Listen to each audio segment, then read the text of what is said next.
So today's reflection is about seeds. Specifically, the seeds we plant in conversations, in our work, in our relationships, and in spaces where we're building before we fully know what they're going to become.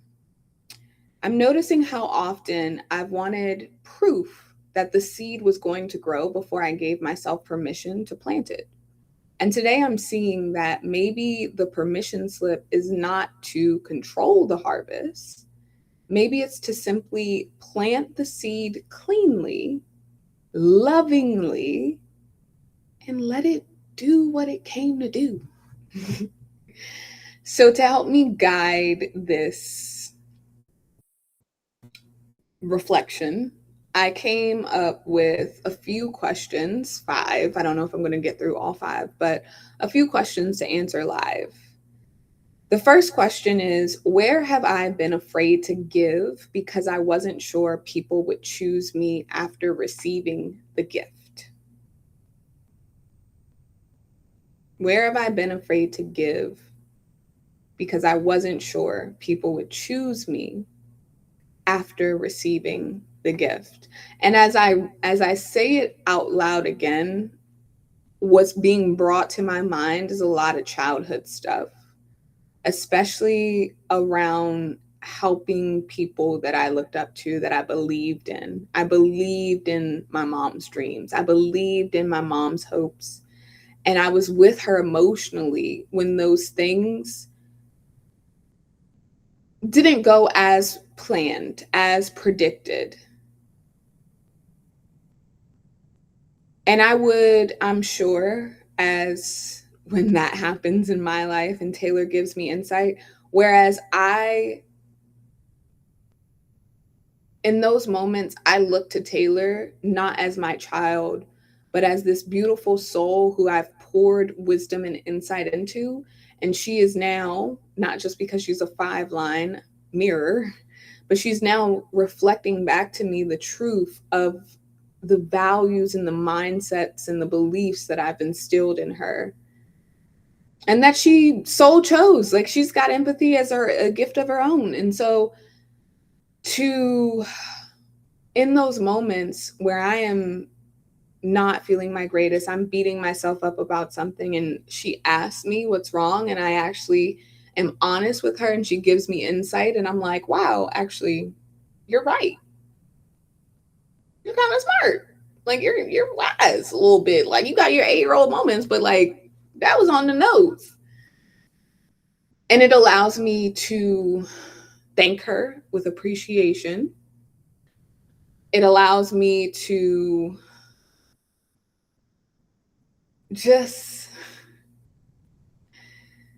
I guess, hear it in a way that I'm actually going to make it actionable, because I actually allowed myself to hear it. Whereas my mom, she would, especially if it was too true, the wall would go right up.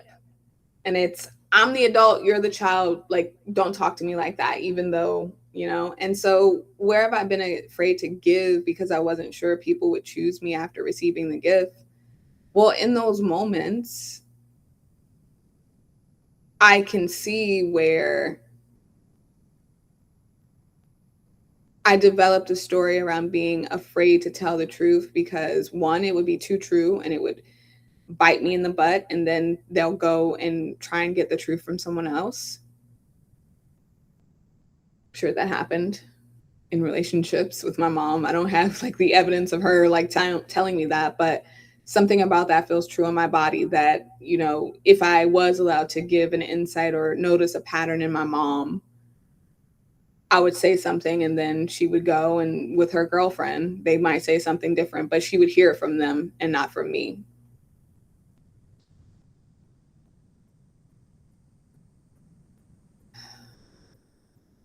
And what I'm realizing is that the truth is, when the insight comes through me, it's still mine to give. The seed may grow in their life. I don't have to make that mean that I was robbed. It simply means that I was the channel. And I've been getting so comfortable with recognizing, naming even, because I've actually started to call myself an oracle. I've actually started to, in voice coaching, because I've been encouraged to write some words, put some things down, and she asked me what I wanted to call it because she didn't want to call it homework, I guess. And what intuitively came to me was channel work. I am channeling things from the collective, letting them marinate, and then I'm going to write something that's going to actually help heal the collective. The second question is, what is the difference between planting a seed and trying to force a harvest? And this one feels really juicy because planting a seed sounds like, I'm curious. Can you explain your thinking there? Because it gets the person to pause for just a moment. And when you ask this question, I'm curious, can you explain your thinking? And like, I've really been practicing active listening. So I will say it in a way where I'm like, I hear you said this earlier in the conversation, and now I hear you saying this about this situation, and I'm noticing this pattern. So I'm just curious, like, can you explain your thinking and how these two things differ, even though I see them the same? Sometimes I don't give that much detail.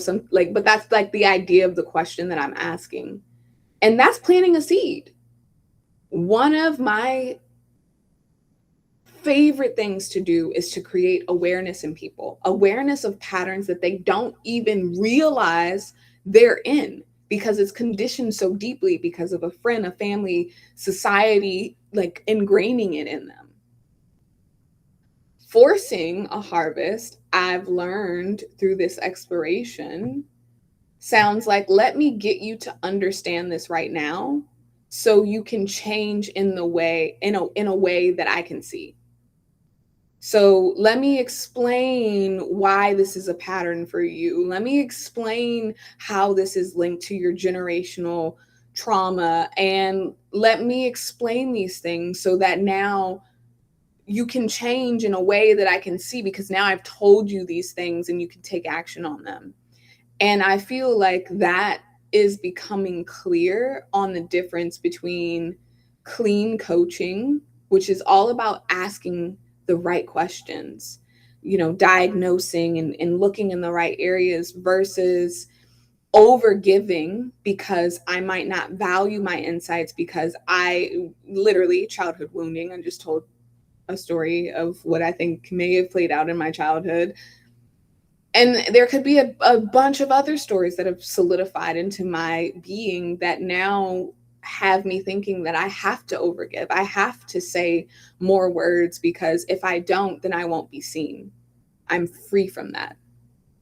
So I feel very much it's the intention that makes the difference between planting a seed and forcing a harvest. The third question, maybe I will get through all 5 of these. The third question is, what did I give myself permission to do today? Which is technically the first question, but I wanted to warm us up there because this is the question that I'm asking myself for the next, we're on day 12, 18 days. So I think today I gave myself permission to trust the seed. I have a project that I have been visioning into since June of last year. And I got derailed from that dream. I got told a story that it didn't make me. It created a reaction in my body and in my mind that I'm noticing created a pause in the momentum that I was building.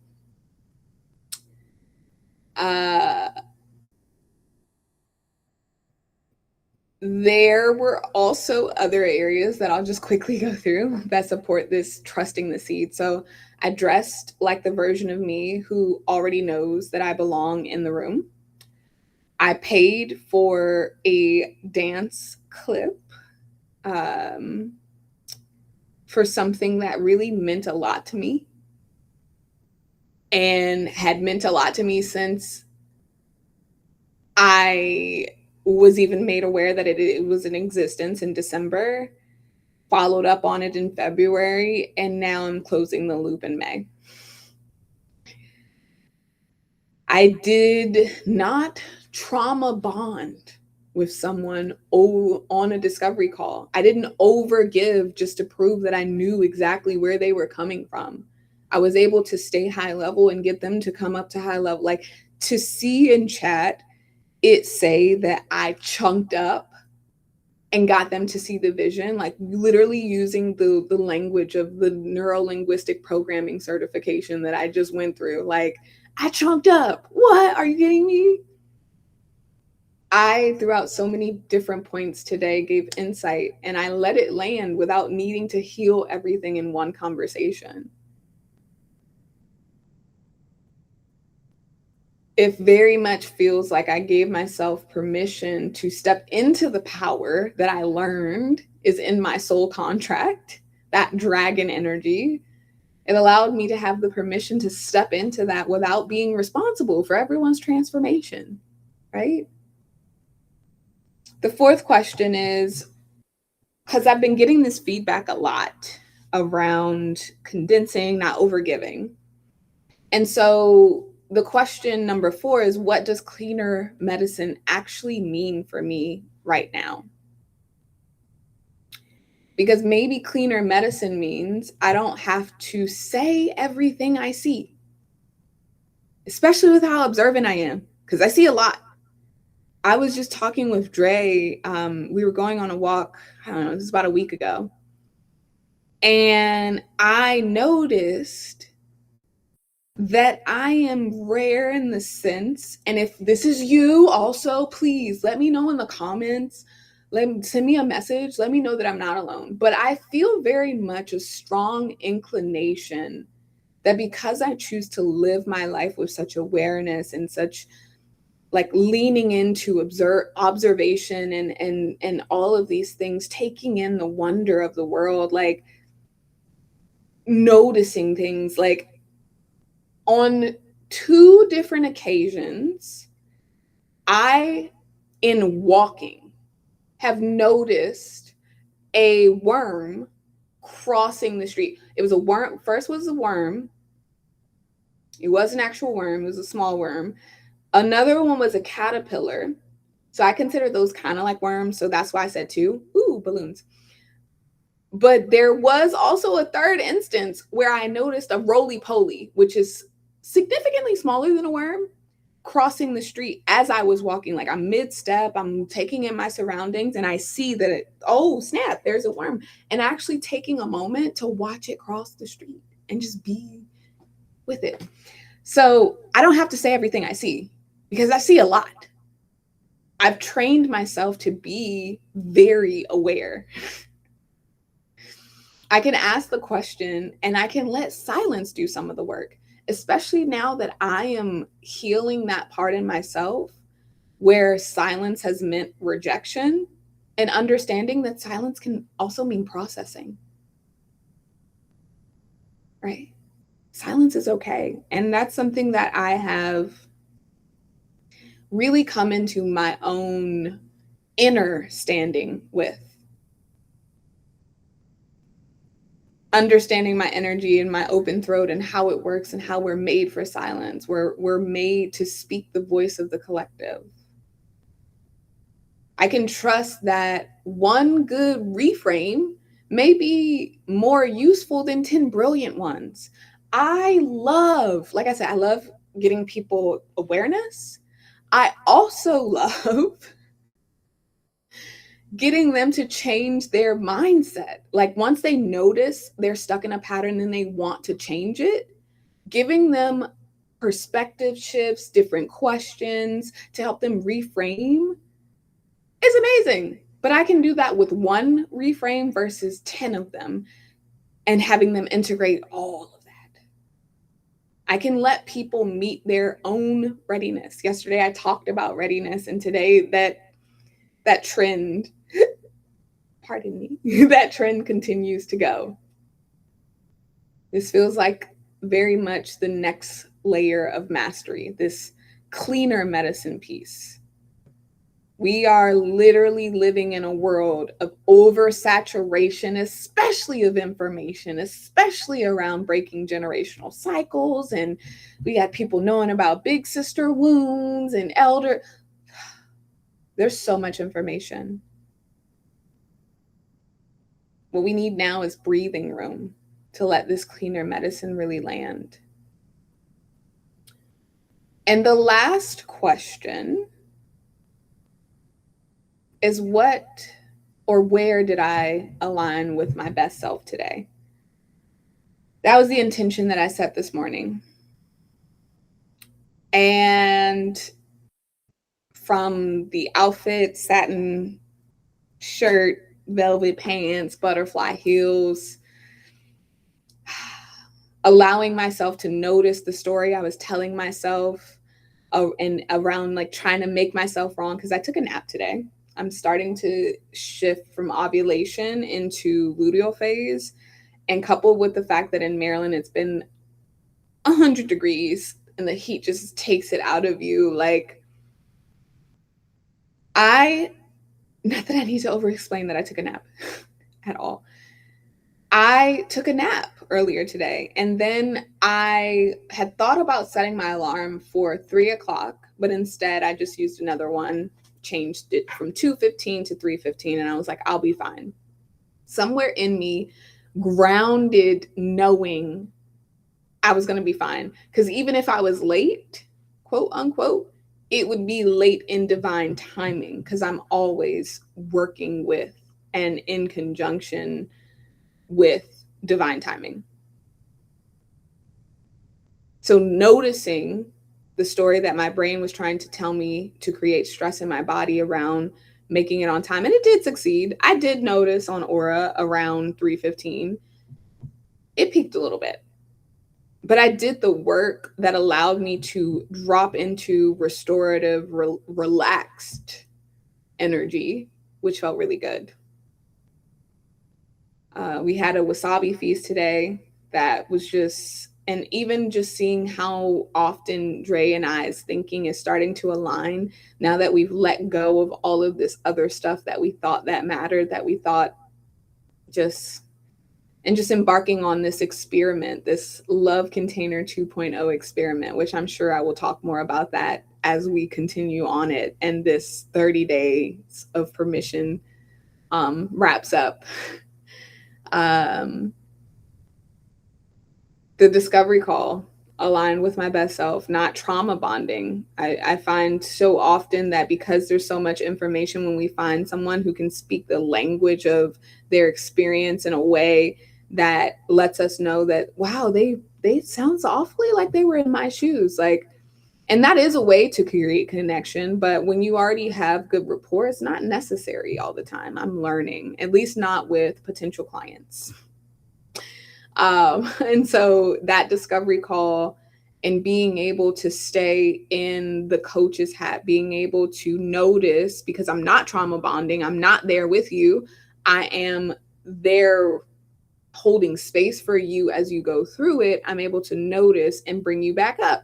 I'm able to, if we're getting too down in the weeds, I'm able to bring us back up and not continue to tell you about how I understand what you're going through, because my grandmother went through this and I can only imagine what my grandfather, like, and doing this whole thing that just really there's not time for. So just in a lot of different ways, even with the way that I responded to my aunt today, and not taking it personally that she can't see that I'm still hurt. She's voiced her hurt and it seems like she's feeling better, but I'm still hurt and that was never given space. Launching the first public step of what I'm building next today was aligning with my best self, asking for what I want, holding a frequency of faith that I was going to get it, and completing the process and celebrating it.